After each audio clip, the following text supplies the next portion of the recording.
পেনভিশন TV presents. আমার joint family, আমরা মধ্যবিত্ত পরিবার।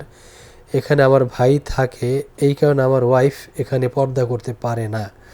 এই কারণে আমি কি আমার ওয়াইফকে নিয়ে অন্য কোথাও থাকতে পারবো? তাতে যদি আমার মা বাবা যদি রাগও হয়। অনেক ধন্যবাদ। দুটো দিক আসলে প্রিয় ভাই এখানে। হ্যাঁ, আপনার ভাই যেহেতু আছে, অবশ্যই আপনার স্ত্রীর সঙ্গে এখানে পর্দা করা ফরজ, এটা আমরা জানি। কারণ দেবরের সঙ্গে দেখা যাবে না, এটা শরীয়তের খুব কঠিন মাসালা। যদিও এই মাসালা এবং এই শরীয়তের বিধান আমাদের ফ্যামিলিগত জীবনে অনেকেরই মানে পালন করা, হ্যাঁ লঙ্ঘিত হয়, এস্টাবলিশ করা খুবই কঠিন হয়ে যায়। এইটা পালন করতে গিয়ে, এস্টাবলিশ করতে গিয়ে বহু ফ্যামিলিতে কিন্তু নানান রকমের সমস্যার সৃষ্টি হয়। প্রিয় ভাই, যতই হোক না কেন শরীয়তের মানদণ্ড থেকে আপনি এক বিন্দু সরতে পারবেন না, এটা তো প্রথম কথা। ফরজ বিষয়টা, ফরজ, এটা কিন্তু ফরজ একটা বিষয়। আর দ্বিতীয় বিষয় হচ্ছে, এখানে আরেকটা গুরুত্বপূর্ণ বিষয় হচ্ছে পিতামাতার ব্যাপারটা। হ্যাঁ, এখন আপনি এটা করতে গেলে, ভিন্ন হতে গেলে হয়তো আপনার পিতামাতা আপনার উপর নাখোশ হতে পারে। সেক্ষেত্রে আপনাকে দুটো দিক রক্ষা করে চলতে হবে।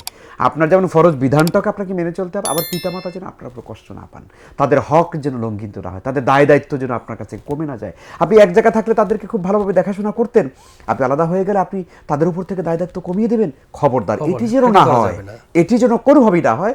আশা করি ইনশাল্লাহ পিতামাতাকেও সন্তুষ্ট রাখবেন, আর আপনি শরীয়তের বিধানটাকেও মেনে চলবেন। আল্লাহ এতে আপনাকে বরকত দেবেন। পিতামাতাকে বোঝানো যে এখানে পর্দা লঙ্ঘন হচ্ছে, তারও একটু কম্প্রোমাইজ করতে পারবে। হ্যাঁ, তাদেরকেও ম্যানেজ করতে হবে। মিউচুয়াল একটা ব্যাপার, যে সবাই মিলেমিশে করতে পারতে সেটা সবচেয়ে ভালো হয়। ছেলেদের জন্য পুরোটাই লাল পোশাক পরা কি হারাম? আমাদের সমাজে একটা মানে লাল কালার, হলুদ কালার ছেলেরা পড়তে পারবে না, এটা কথা আমাদের সমাজে প্রচলিত। জি, হাদিসের মধ্যে আসছে রাসূল সাল্লাল্লাহু আলাইহি ওয়াসাল্লাম লাল কাপড় মানে পুরুষদের পরার ব্যাপারে নিষেধ করেছেন। লাল, একদম হলুদ, একদম কালার, মানে এমন কালার যে কালারগুলো আসলে খুব একদম চকচকে। এই জন্য বলা হয়েছে কালারগুলো হচ্ছে নারীদের জন্য, আর সুগন্ধি হচ্ছে পুরুষের জন্য। তো এই জন্য খুবই চকচকা। আপনি দেখেন না, একটা লাল কালার জামা পাজামা কেউ যদি পরে, এমনিতে আপনি কমন সেন্স দিয়ে দেখেন তো কেমন লাগে।